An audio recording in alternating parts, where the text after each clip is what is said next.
Stop! Hello, my name is Putri Puspita Dharma. You can call me Putri. I am a student at the Darussalam Martapura Islamic Institute of Religion 6th semester. I will present a video about the flow of development of Pancasila student profiles and Rahmatan lil Alamin student profiles in each class. For more, let's come with me to the work of invention. Halo, hai, selamat datang di kelas channel Cikgu Putri. Yang pertama akan kita bahas adalah mengenai alur perkembangan profil pelajar Pancasila di setiap fase. Kita ketahui dulu bahwasanya dalam profil pelajar Pancasila atau P5 ada yang namanya dimensi, elemen, dan subelemen, yang mana profil pelajar Pancasila ini diturunkan menjadi 6 dimensi. Dari dimensi dijabarkan menjadi elemen, dan dari elemen dijabarkan menjadi beberapa subelemen. Nah, subelemen inilah yang menjadi ukuran ketercapaian di akhir tiap fase, baik itu fase PAUD, fase A, fase B, C, D, maupun fase E. Untuk capaian fase dimensi, elemen, dan subelemen, profil pelajar Pancasila mengikuti ketentuan Kemendikbud. Lalu di sini ada satu dimensi sebagai contoh yang akan saya jelaskan, yaitu dimensi beriman, bertakwa kepada Tuhan Yang Maha Esa, dan berakhlak mulia. Hal ini diharapkan pelajar Indonesia yang berakhlak dalam hubungannya dengan Tuhan, kemudian memahami ajaran agama dan kepercayaan, serta menerapkan pemahaman tersebut dalam kehidupan sehari-hari. Lalu, di dalam dimensi beriman ini ada terdapat elemen lagi, yaitu akhlak beragama. Kemudian, elemen akhlak beragama dibagi lagi menjadi beberapa sub-elemen, seperti mengenal dan mencintai Tuhan Yang Maha Esa dan pemahaman agama atau kepercayaan. Kemudian, pada setiap fase tingkat elemen, sub-elemennya berbeda, sehingga guru dapat menentukan elemen dan sub-elemennya sesuai kemampuan dan kebutuhan peserta didiknya. Memasuki pembahasan kedua mengenai nilai-nilai PPRA atau profil pelajar Rahmatan lil Alamin. Dalam menentukan nilai dan subnilai pada PPRA, guru dapat menentukan sesuai dengan kemampuan dan kebutuhan peserta didik. Untuk capaian perkembangan nilai dan subnilai PPRA mengikuti ketentuan Kementerian Agama. Adapun nilai-nilai PPRA di sini ada 10, yaitu berkeadaban atau ta'adub, keteladanan atau qudwah, kewarganegaraan dan kebangsaan atau muwatanah, mengambil jalan tengah atau tawasud, berimbang atau tawazun, adil dan konsisten atau i'tidal, kesetaraan atau musawah, musyawarah atau syura, toleransi atau tasamuh, dan dinamis dan inovatif atau tadhawur wa ibtikar. Nah, jadi dari nilai PPRA ini diturunkan lagi menjadi subnilai. Lalu subnilai dijabarkan lagi ke dalam indikator PPRA. Seperti di sini, saya ambil contoh nilai PPRA-nya berkeadaban atau ta'adub. Dari nilai berkeadaban, subnilainya adalah kesalehan dan berbudi pekerti mulia.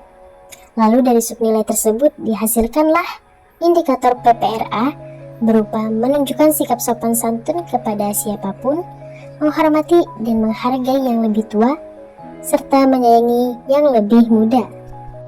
Kemudian kita memasuki pembahasan ketiga mengenai alur perkembangan profil pelajar Rahmatan lil Alamin di setiap fase.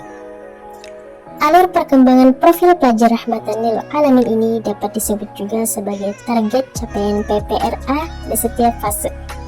Misalnya di sini pada nilai berkeadaban di akhir fase PAUD, yaitu mengenali ungkapan dan perilaku yang sopan.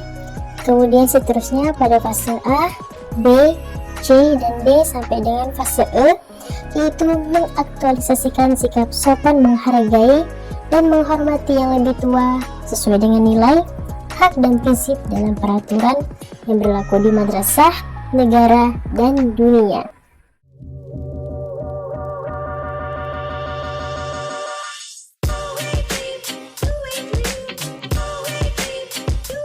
Lanjut, kita memasuki pembahasan yang keempat mengenai contoh pemetaan dimensi, tema, dan alokasi waktu P5 dan PPRA dalam mendesain P5 dan PPRA.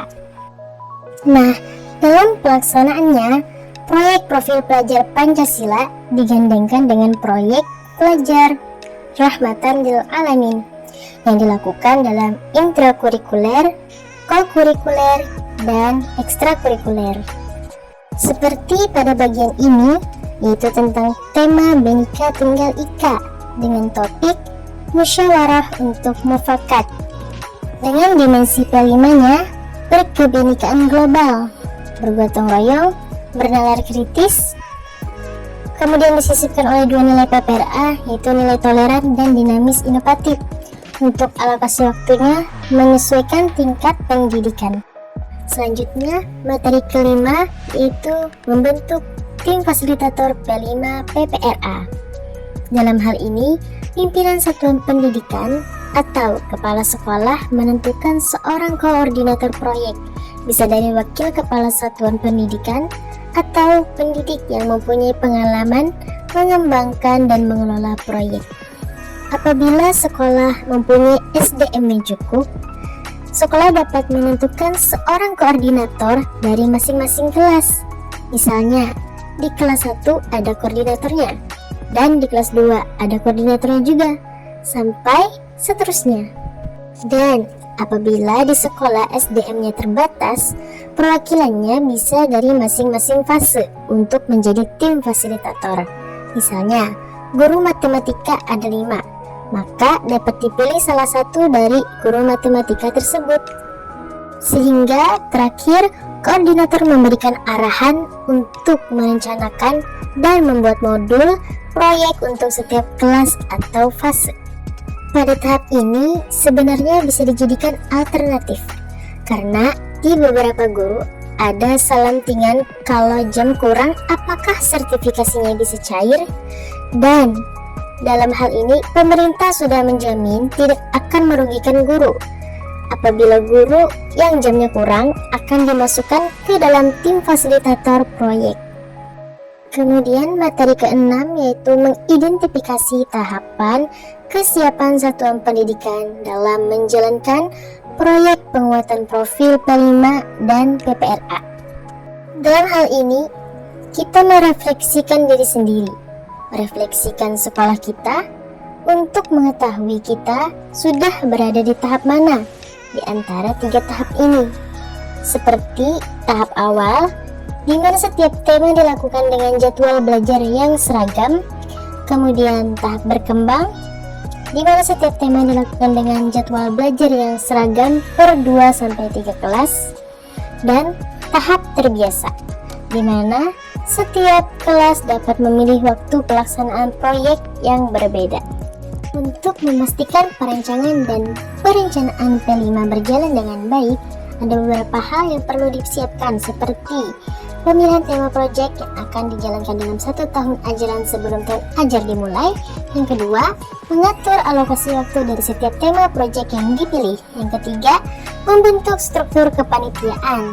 Keempat, penerapan proyek dipahami dan dimengerti dengan baik oleh guru. Yang kelima, pelatihan dan pengembangan kapasitas guru. Yang keenam, melibatkan komunitas satuan pendidikan untuk memperkaya pelaksanaan proyek. Yang ketujuh, melakukan evaluasi di setiap akhir periode proyek. Dan terakhir, menyediakan waktu dan tempat untuk siswa dan guru memperlihatkan proses dan hasil proyeknya. Berakhir sudah materi kita. Terima kasih telah menyimak materi dari Cikgu. That's all I can say. Thank you for your attention. Bye-bye.